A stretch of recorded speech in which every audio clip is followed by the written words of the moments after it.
À Krapets, village paisible sur la côte bulgare de la mer Noire, la pêche est un travail courant. Mais cet été, les habitants pêchent avec des équipements de plongée. Nous les suivons en mer, guidés par Nelko Yordanov.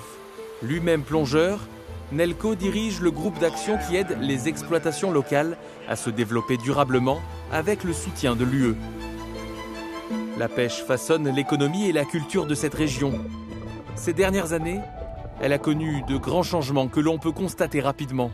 Le fond peu profond est recouvert d'escargots de mer, le Rapana venosa ou Rapan vené. Cette espèce du Pacifique occidental a envahi la mer Noire il y a quelques décennies et a explosé en nombre, dévorant les mollusques qui filtrent l'eau. Les scientifiques se sont alarmés, mais les pêcheurs ont saisi cette opportunité. Une courte saison de capture peut leur assurer un revenu pour toute une année. Les prix qu'ils peuvent obtenir pour les bulots de Rapan sont assez bons, environ 1,50 $ par kilogramme. Avec une météo clémente, un plongeur moyen peut collecter entre 500 et 600 kg par jour.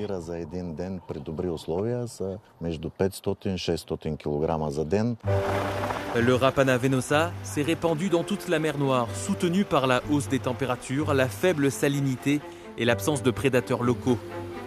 Aujourd'hui, il est devenu l'une des principales espèces commercialisées, pêchées à un niveau proche de la limite durable, non seulement par les petits bateaux qui représentent plus de 90% de la flotte de la mer Noire, mais aussi par les navires industriels, comme ce chalutier qui capture des bulots pour une usine de transformation à Varna.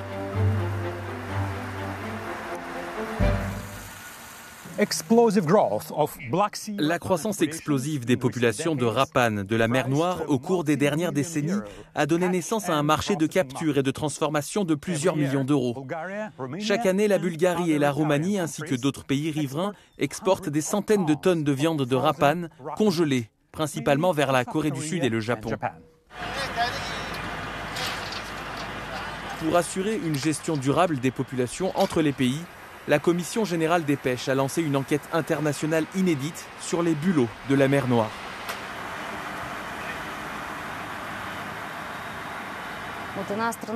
D'une part, c'est une espèce envahissante, mais d'autre part, c'est une ressource économique. Nous pensons donc qu'elle devrait être gérée conjointement par la Commission générale des pêches pour la Méditerranée et par les pays de la mer Noire, sur la base d'une approche holistique. Le projet Black Sea for Fish, financé par l'Union européenne, coordonne les études de scientifiques bulgares, roumains, turcs, géorgiens, russes et ukrainiens. Avec cette enquête, pour la première fois dans l'histoire de la recherche halieutique en mer Noire, 6 partenaires des pays riverains se sont réunis, ont utilisé des équipements standardisés, ont remorqué à la même vitesse pendant la même durée, ont collecté et traité les échantillons de la même manière, ont analysé les données et produit les résultats de la même manière.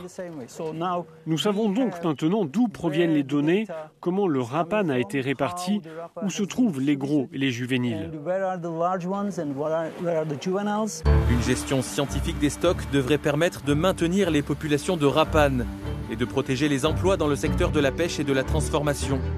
Cette usine de Varna, l'une des nombreuses que compte le pays, produit de la viande de Rapan congelée, principalement destinée aux marchés asiatiques.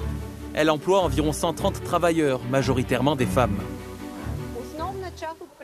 La plupart de nos employés travaillent dans le secteur de la transformation où le travail est exclusivement manuel.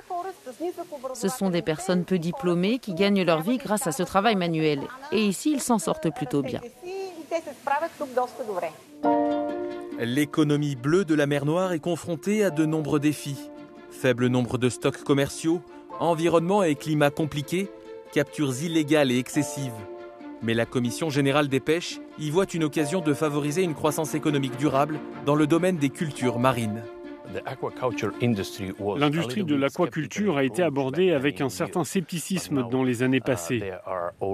Mais aujourd'hui, 2 centres de démonstration de l'aquaculture ont déjà été établis autour de la mer Noire. Un en Roumanie, un en Turquie et bientôt un autre en Bulgarie. Ils pourraient donner aux pêcheurs la possibilité de diversifier leurs activités et d'accroître leur chiffre d'affaires. La Roumanie voisine connaît bien la pisciculture, mais la culture des mollusques en mer s'est heurtée jusqu'à présent à de nombreux obstacles. De l'insuffisance de la réglementation au manque de connaissances. Cette situation est en train de changer grâce au travail du centre de démonstration en aquaculture de Constanta. Depuis 2020, les eaux roumaines de la mer Noire sont classifiées microbiologiquement. Nous essayons de faire le pont entre les autorités, les investisseurs et les scientifiques pour travailler ensemble, pour être sur la même longueur d'onde. Car la sécurité publique, c'est une question très importante. Après avoir confirmé que les eaux roumaines sont conformes aux normes européennes en matière d'aquaculture, le centre conseille et forme les entrepreneurs qui souhaitent lancer leur activité. Il y a beaucoup à apprendre, comme par exemple vérifier que les moules ne contiennent pas de bactéries pathogènes. Il est très important que les agriculteurs soient conscients de l'importance de ces analyses. Les moules destinés à la consommation doivent être correctement contrôlés et régulièrement vérifiés dans un laboratoire.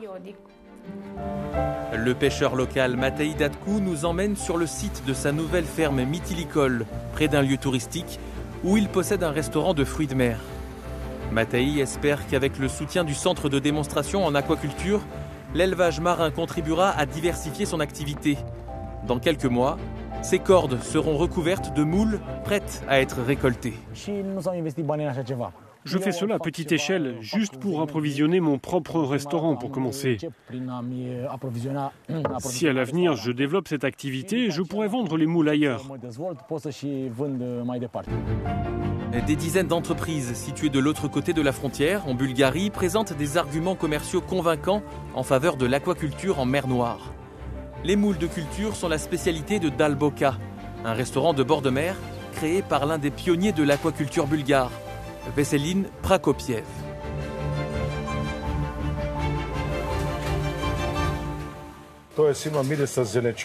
Ici, nous avons des moules aux légumes, des moules farcis au riz, des moules à la sauce épicée, aux miettes d'ail, au fromage blanc, aux champignons. Et une autre chose unique, ce sont 2 desserts originaux, des moules avec une farce à la pomme et avec une farce au potiron. Les habitants de la mer Noire n'ont pas l'habitude de manger des fruits de mer, mais leur popularité ne cesse de croître.